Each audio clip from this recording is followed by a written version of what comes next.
Assalamualaikum warahmatullahi wabarakatuh. Dalam kesempatan ini, izinkan saya untuk membahas salah satu pembahasan di mata kuliah Sosiologi Pendidikan. Teori gender dan kesetaraan gender.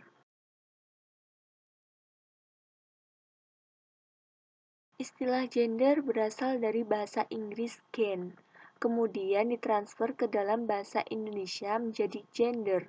Sedangkan gender adalah sifat yang melekat pada laki-laki dan perempuan karena dikonstruk secara sosial, karena pengaruh kultural, agama, dan politik.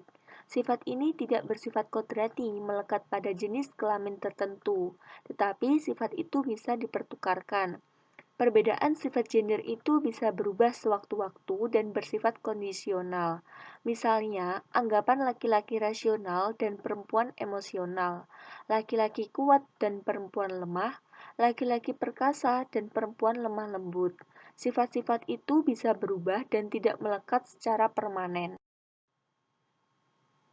Istilah gender pertama kali diperkenalkan oleh Robert Stoller untuk memisahkan pencirian manusia yang didasarkan pada pendefinisian yang bersifat sosial budaya dengan pendefinisian yang berasal dari ciri-ciri fisik biologis.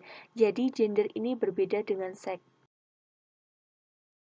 Gender merupakan ciri-ciri peran dan tanggung jawab yang dibebankan pada perempuan dan laki-laki, yang bukan berasal dari pemberian Tuhan atau kodrat, yang pada intinya gender adalah mengenai maskulin dan feminin. Secara umum, pekerjaan memasak, mengurus anak, mencuci selalu disebutkan hanya sebagai pekerjaan perempuan. Pandangan seperti ini merupakan ciptaan masyarakat dari budaya tertentu. Padahal pekerjaan tersebut dapat juga dipertukarkan dengan laki-laki atau dapat dikerjakan oleh laki-laki. Arthur adalah perbedaan perempuan dan laki-laki pada hakikatnya adalah bentukan masyarakat melalui konstruksi sosial budaya, sehingga menghasilkan peran dan tugas yang berbeda. Menurutnya, adanya perbedaan adalah kodrati, sehingga harus diterima apa adanya. Sedangkan teori equilibrium atau keseimbangan menekankan pada konsep kemitraan dan keharmonisan dalam hubungan antara perempuan dan laki-laki. Selanjutnya mengenai teori struktural fungsional, mengemukakan tentang bagaimana memandang masyarakat sebagai sebuah sistem yang saling berkaitan. Kesetaraan gender adalah kesamaan kondisi bagi laki-laki dan perempuan untuk memperoleh kesempatan serta hak-haknya sebagai manusia, agar mampu berperan dan berpartisipasi dalam kegiatan politik, hukum, ekonomi, sosial budaya, pendidikan dan pertahanan dan keamanan nasional, serta kesamaan dalam menikmati hasil pembangunan.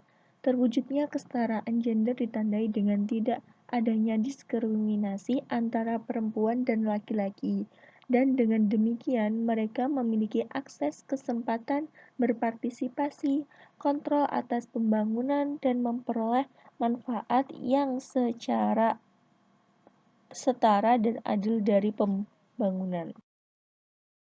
Indikator kesetaraan gender adalah sebagai berikut. Pertama, akses. Akses merupakan peluang atau kesempatan dalam memperoleh atau menggunakan sumber daya tertentu. Misalnya, pendidikan bagi guru adalah akses memperoleh beasiswa melanjutkan pendidikan untuk guru perempuan dan laki diberikan secara adil dan setara atau tidak. Yang kedua, partisipasi merupakan keikutsertaan atau partisipasi seseorang atau sekelompok dalam kegiatan dan atau dalam pengambilan keputusan. Dalam hal ini, guru perempuan dan laki-laki apakah memiliki peran yang sama dalam pengambilan keputusan di sekolah atau tidak. Yang ketiga, kontrol. Ialah penguasaan atau wewenang atau kekuatan untuk mengambil keputusan. Dalam hal ini, apakah pemegang jabatan sekolah sebagai pengambil keputusan didominasi oleh gender tertentu atau tidak? Dan yang terakhir adalah manfaat. Merupakan kegunaan yang dapat dinikmati secara optimal. Keputusan yang diambil oleh sekolah memberikan manfaat yang adil dan setara bagi perempuan dan laki-laki. Hai, gimana? Sudah punya gambaran tentang teori gender dan kesetaraan gender? Nah, selanjutnya saya akan mengungkap tabir mengenai kesetaraan gender di lingkungan saya, yakni Kabupaten Kediri, Jawa Timur, Indonesia. Ada sebuah data yang menunjukkan bahwa Indonesia sudah menyempitkan jarak kesetaraan gender kurang lebih 70% dalam sektor utama yaitu pendidikan, kesehatan, ekonomi, dan politik. Di zaman sekarang, sekat-sekat pemisah antara laki-laki dan perempuan sudah sangat tipis karena perempuan sudah mendapatkan hak yang setara ataupun sama dengan seorang laki-laki. Perempuan berhak diperlakukan secara adil dan sama di ruang publik, mulai dari hal sederhana sampai hal yang lebih kompleks. Intinya, tidak ada penindasan bagi kaum perempuan untuk semua hal dalam kehidupan ini. Berikut contohnya. Yang pertama, posisi perempuan sama di masyarakat.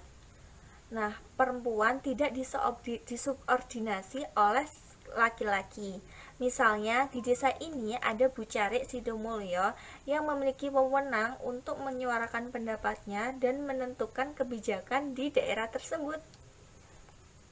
Yang kedua, mendapatkan kesempatan pendidikan formal setinggi-tingginya.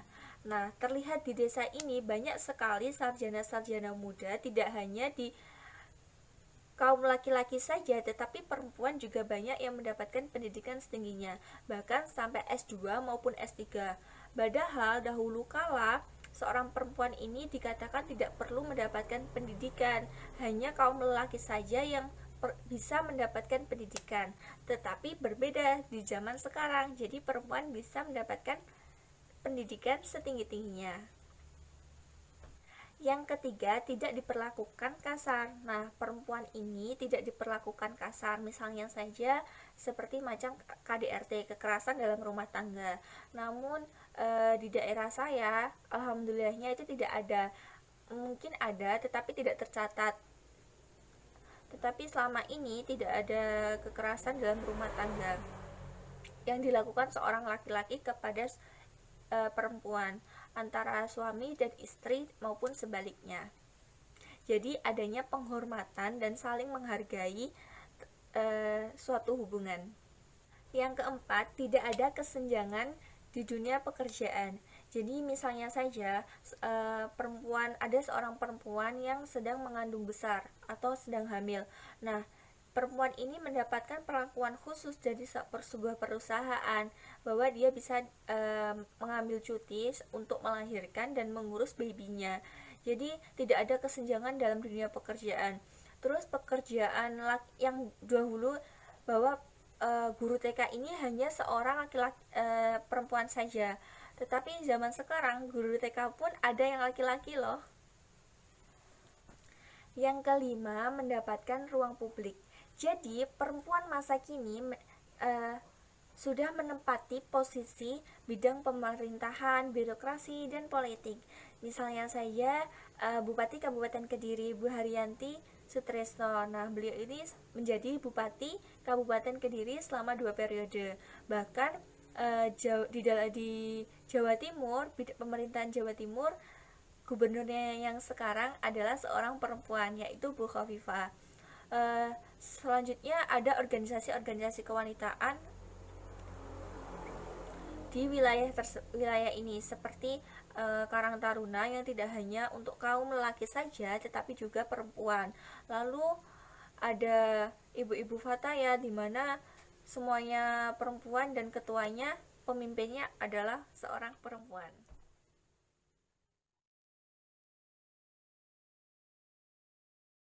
Setelah mempelajari mengenai teori gender dan kesetaraan gender, maka ada hikmah dalam pembahasan kali ini. Bahwasannya persoalan gender di masyarakat harus tetap diberi penerangan dan edukasi, agar tidak ada lagi bias gender dan ketidakadilan terhadap perempuan. Ini menegaskan bahwa manusia berjenis kelamin laki-laki dan perempuan memiliki hak yang sama setara di setiap kehidupannya. Selain itu, sebagai individu dapat menjunjung tinggi peran diri sendiri sebagai manusia, agar dapat menghargai setiap perbedaan yang ada. Dan hendaknya pemahaman ini terus dibumikan agar di masa mendatang tidak terjadi diskriminasi gender, melainkan terus berupaya menyetarakan antara laki-laki dan perempuan sebagai kodratnya untuk saling menghargai dan menghormati akan kelebihan dan kekurangan yang dimiliki.